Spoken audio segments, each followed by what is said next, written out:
Getting trained or tech support shouldn't be a hassle. Burger Office Systems makes it easy. The new Xerox machines do all of that and more in one machine. When you get your Xerox from Burger Office Systems, you'll see it's much more than a copier. It's also the team who stands behind it. Call Burger Office Systems today, 349-3710. Burger Office Systems, your local authorized Xerox technology provider. It is the voice of Indiana County, WCCS 101.1 FM, AM 1160, and WCCSradio.com at 11 minutes after 9 o'clock. Mark Hilliard from the Chamber of Commerce joins us this morning. We're happy to have him with us. Our conversation brought to you by Marcus & Mack, voted best personal injury law firm in the Best of Indiana County contest. Marcus & Mack, a law firm representing injured people. My goodness, that was a big night last week, wasn't it?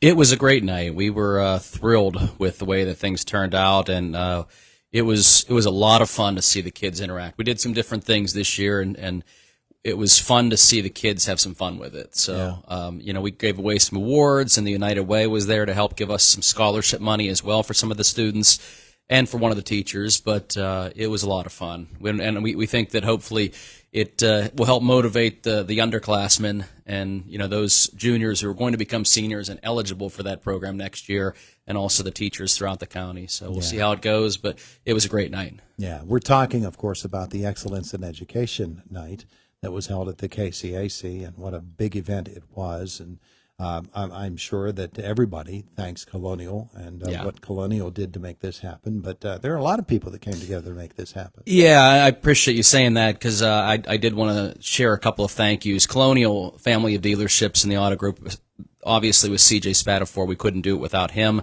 And he's fantastic and continues his family's tradition of giving back to the community.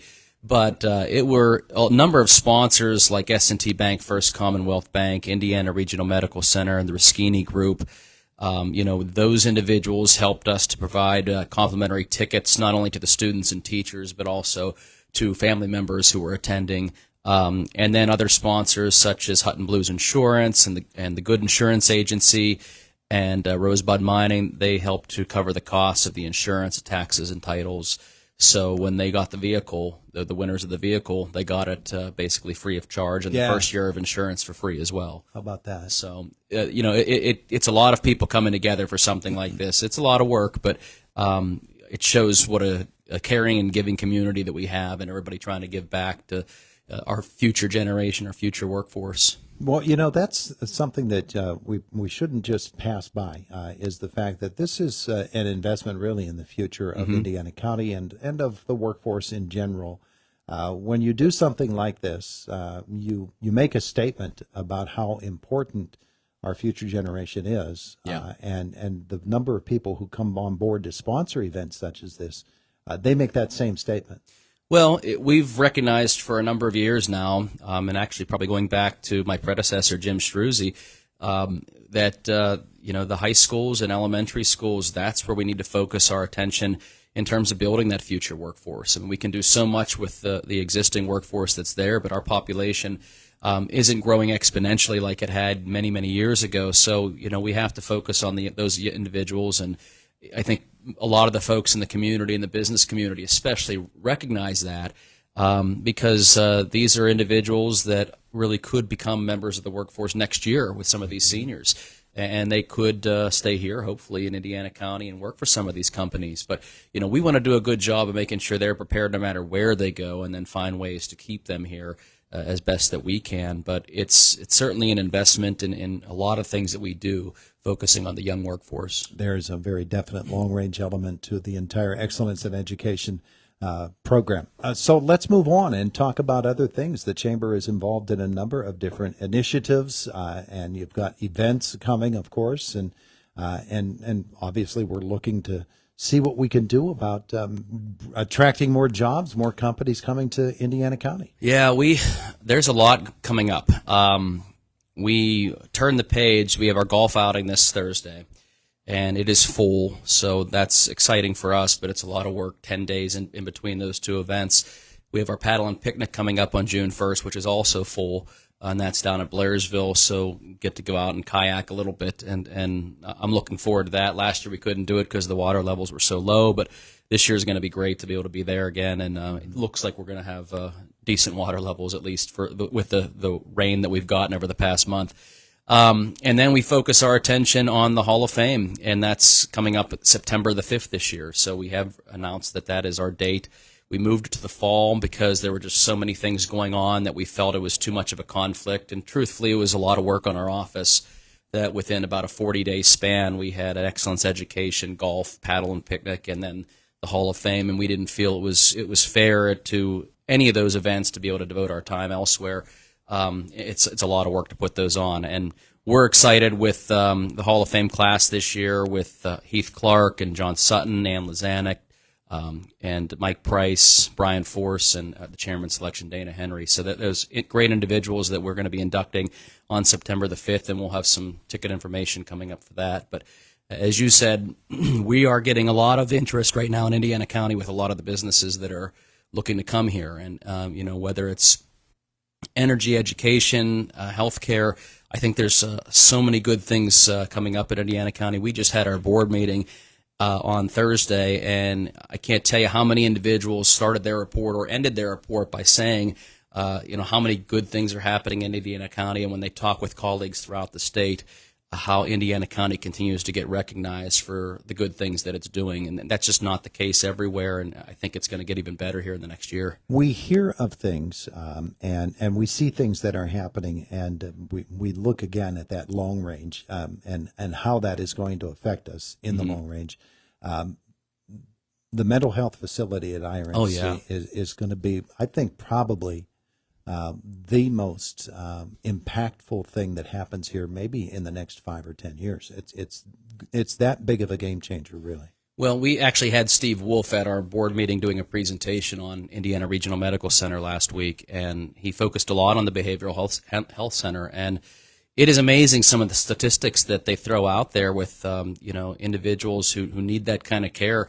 In some cases, prior to this facility, had to stay in the emergency room for days and sometimes even weeks because they had nowhere else to go and they were waiting for transport to somewhere else within the region.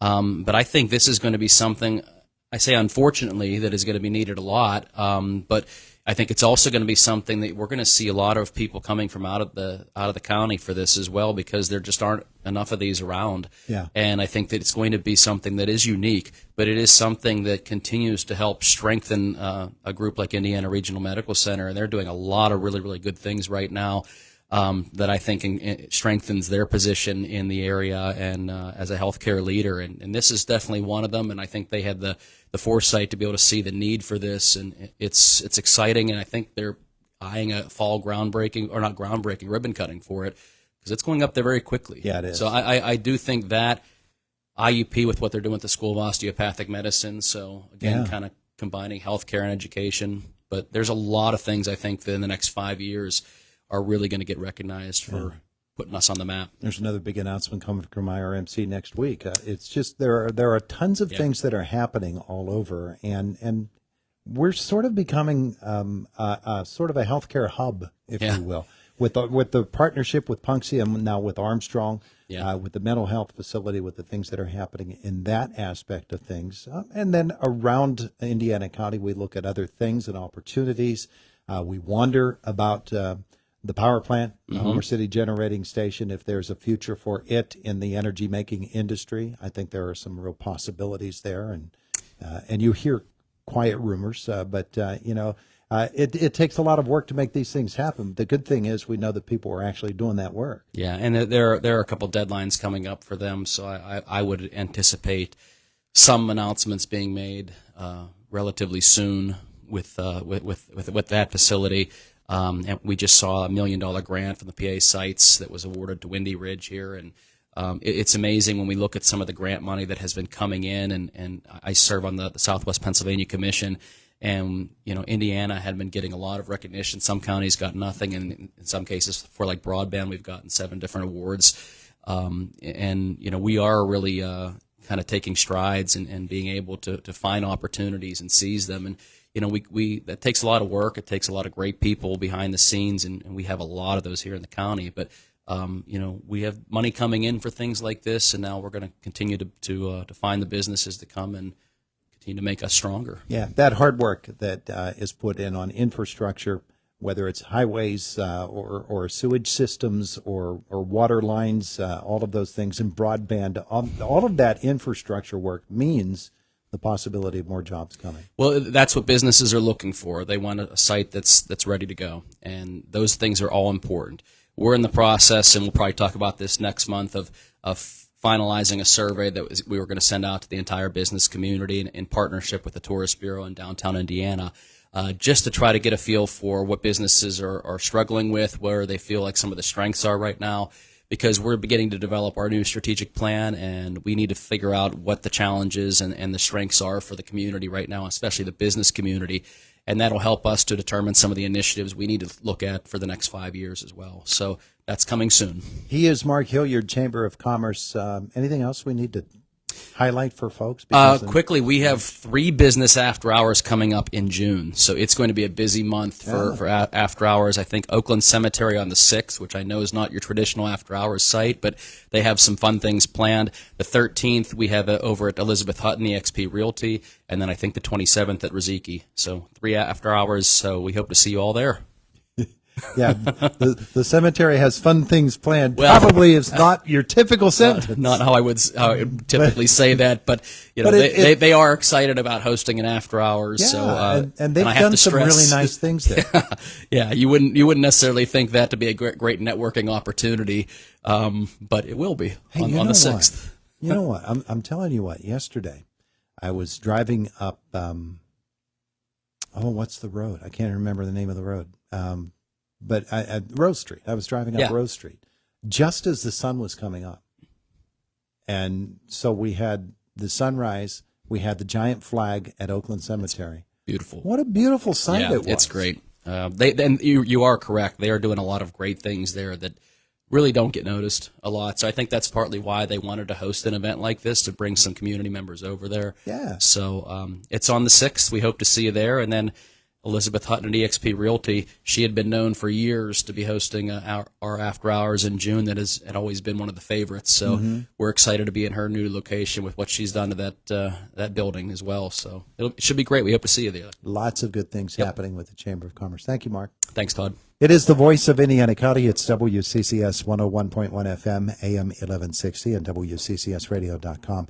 23 and a half after 9 o'clock, and good morning. Thanks so much for being with us this morning. Our CBS Sports, Boomer Sports, coming up here in just a moment or so. But first, we want to squeeze in this morning's Money Matters report with Aaron Rail.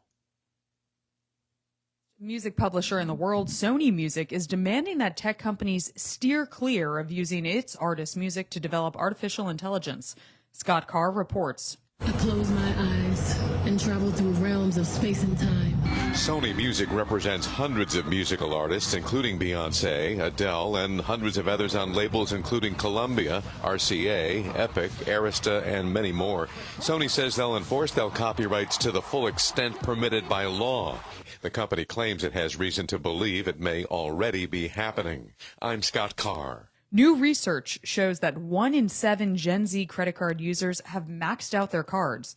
Here's Deanna Kodiak. That's from the Federal Reserve Bank of New York, which defined the generation as those born between 1995 and 2011. That's just over 15% of the group. Compare that to under 5% of babies